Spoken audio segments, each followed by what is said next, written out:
मैं सरिता चोपड़ा हूँ। मैं एक हाउसवाइफ हूँ। प्रेजेंटली मैं भोपाल में रहती हूँ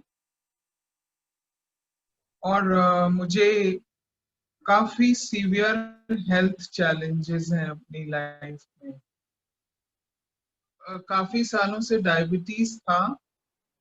ऑलमोस्ट 10 सालों से ज्यादा हो गए हैं और उसके बाद धीरे धीरे हाइपरटेंशन डेवलप हुआ।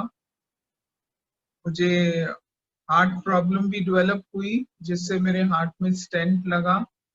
और बहुत रिसेंटली मुझे पता चला कि मुझे एक्रोमेगली है, जो कि एक रेयर डिजीज है जिसमें एक्सेस हार्मोनल डिस्चार्ज होता है, जिसके लिए मैंने बहुत इलाज कराया।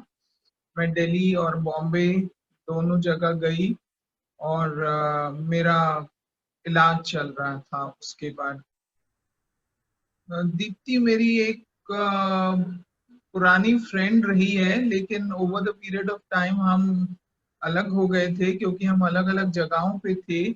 और फिर जब दीप्ति ने सुना इस डिजीज के दौरान, मैंने देखा कि मेरा बहुत मसल लॉस हो गया और वेट लॉस बहुत ज्यादा हो गया था। सब लोग जो भी मुझे देखते थे वो बड़े हैरान होते थे कि क्या होता जा रहा है मुझे।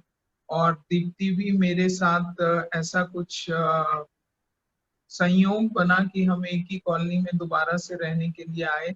और दीप्ति ने मेरे बारे में सुना और वो मुझसे मिलने मेरे घर पर आई और उसने मुझे बताया कि मुझे आपने जो खाना है उसमें, उसने मेरे डाइट के बारे में पूरी मुझसे जानकारी ली और मुझे बताया कि उसमें मुझे क्या चेंजेस करने चाहिए। मुझे उसने बड़े अच्छे से समझाया कि क्या क्या चीजें, न्यूट्रिएंट्स और माइक्रो न्यूट्रिएंट्स और क्या क्या चीजें होती हैं।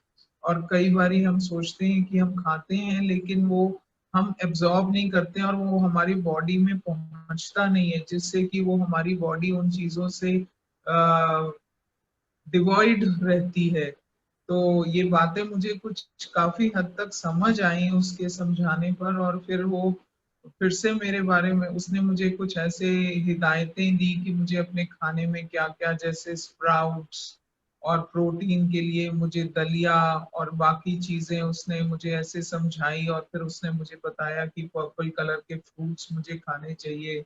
उसने बाकायदा मेरा एक चार्ट सा बनाया जिससे उसने एक्सेस किया कि मैं कितनी कैलोरीज दिन में लेती हूँ, कितना प्रोटीन लेती हूँ, कितना फैट लेती हूँ और मुझे कितना खाना चाहिए। उसने उसके बारे में मुझे बड़े अच्छे से समझाया जो मुझे अच्छा लगा। और मैं बड़ी मोटिवेट हो गई उसकी इस छोटी सी मुलाकात या काउंसलिंग कहिए। और उसके बाद फिर हम दोबारा मिले। मुझे फिर से अच्छा लगा और मुझे लगा कि मुझे उससे दोबारा मिलना चाहिए। और मैंने फिर एक दिन उसको होम विजिट किया तो उसने बड़ा पेशेंटली मुझे फिर बताया। और उसने मेरी मुलाकात डॉक्टर असित नायक से करवाई। फोन के ऊपर हमारा वार्तालाप हुआ और उसी समय पे मेरी रिपोर्ट्स वगैरह सब आई थी और मैं बॉम्बे से लीलावती हॉस्पिटल में अपना एक एंड्रोक्रोनोलॉजिस्ट है उनके पास कंसल्टेशन करके आई थी। क्योंकि मेरी हेल्थ दिन ब दिन, डिस्पाइट द फैक्ट कि मैं प्रॉपर देखभाल करती थी, फिर भी वो उतनी इम्प्रूवमेंट नहीं मुझे नजर आ रही थी उसमें। तो दीप्ति ने मुझे बताया कि कैसे हमको अपने, डॉक्टर असित नायक ने मुझे बड़े अच्छे से बताया।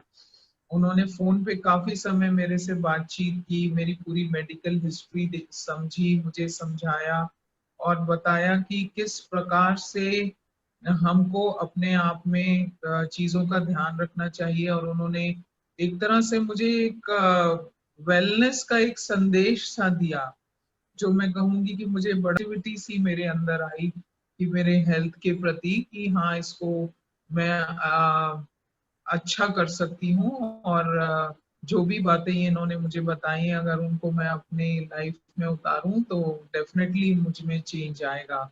तो मैंने साथ साथ अपनी एलोपैथिक मेडिसिन तो चालू रखी ही, और जो भी ऑर्गेनिक सप्लीमेंट्स उन्होंने मुझे सुझाव दिया था उसको मैं बड़े ही प्रॉपर डिसिप्लिन वे में लेती रही। और ऑलमोस्ट 1 साल मैंने उसको लिया। शुरू में ही मुझे इससे काफी बदलाव लगने लगा। और मैंने देखा कि मेरी जो थी अर्ली मॉर्निंग मुझे काफी नौशिया होता था, और ये स्टेज वीकनेस और नौशिया, ट्रैवलिंग नौशिया, फिर काफी ऐसी चीजें थी जिनको मैं बेयर करती रहती थी फिजिकली, लेकिन वो मुझे डेफिनेटली एक तरह का वो पेन सिम्टम थे और वो डिस्कम्फर्ट क्रिएट करते थे मेरी लाइफ में। तो वो थोड़ा कम होने लग गया और वो बड़ा इनकरेजिंग सा लगा मुझे, और मैं और ज्यादा इनकरेज हो गई इन चीजों की तरफ। और धीरे धीरे फिर एक दिन दीप्ति मेरे घर आई और उसने मुझे कुछ बुक्स दी, जो उसने मुझे पढ़ने के लिए कहा, जो कि और भी ज्यादा मुझे उनको मैंने पढ़ा तो मुझे और समझ में आया कि किस तरह से हमारी बॉडी फंक्शन करती है और क्या चीजें हमको इसमें ध्यान रखनी चाहिए। तो वो एक और एडिशन हुआ मेरे अंडरस्टैंडिंग में, और इस प्रकार से हमारी जो जर्नी थी वो आज तक जारी है। बहुत बढ़िया फील करती हूँ, और इनफैक्ट मैं तो कहूंगी कि मैंने ये अपनी पूरी फैमिली को ये ऑर्गेनिक सप्लीमेंट्स लगा दी। 2 बेटे हैं, दोनों यंग हैं, मैरिड हैं, और उनको भी जब रिसेंटली मेरे छोटे बेटे को भी एक प्रॉब्लम हुई, उसके एक नर्व जो थी वो थोड़ा सा नम होने लग गई, तो मैंने उसको भी ये ऑर्गेनिक सप्लीमेंट्स रिकमेंड करवाए पूछ के, और उसका भी मैंने रिपोर्ट का कंसल्टेशन दीप्ति को दिखाया, फिर डॉक्टर नायक को दिखाया। और इस प्रकार से मेरे हस्बैंड का भी लिवर इनलार्ज्ड फैटी लिवर था। तो ये मैं तो कहूंगी कि ये हमारा वे ऑफ लाइफ बन गया है। मेरे हस्बैंड सबसे ज्यादा तो मैं इसमें हूँ क्योंकि मुझे इसकी ज्यादा जरूरत है। उसके बाद मेरे हस्बैंड का जब लिवर इनलार्ज हुआ तो हम ने उनको भी ये सप्लीमेंट्स दिए और उनको भी काफी फर्क पड़ा उससे। और अभी मैंने अपने छोटे बेटे को भी उसमें डाला है। मेरी इनफैक्ट डॉटर इन लॉज भी, जो छोटी डॉटर इन लॉ है उसको थायराइड प्रॉब्लम है, उसको अनीमिया रहता है, तो उसको भी हमने सप्लीमेंट से जोड़ा। तो इस प्रकार से मैं तो कहूंगी कि हम एक फैमिली, पूरी फैमिली ही इसके, और बोलते हैं ना, लॉयलिस्ट हो गए हैं इस सप्लीमेंट के। सारा मैं कहती हूँ डॉक्टर नायक और दीप्ति को ही इसका क्रेडिट जाता है, जो मेरी हेल्थ में इम्प्रूवमेंट हुई है। एंड मैं तो उनके लिए अपना बहुत शुक्रगुजार हूँ कि मुझे वो इस जो वर्ल्ड है, ये जो नॉलेज का वर्ल्ड है, ये जो ऑर्गेनिक सप्लीमेंट्स का वर्ल्ड है, इसमें उन्होंने मेरी एंट्री कराई। और इनफैक्ट वो मुझे अपने नॉलेज के द्वारा उसमें उन्होंने मुझे चलना सिखाया, और चलना ही नहीं सिखाया बल्कि आई वुड से दैट कदम कदम पर वो मेरा सहारा बनते हैं। तो जब भी मुझे कोई जरूरत होती है तो मैं उनसे कंसल्ट कर लेती हूँ। तो दीप्ति एक गुड फ्रेंड तो रही है, एक गुड काउंसलर और एक वेलनेस कोच भी रही है मेरे लिए।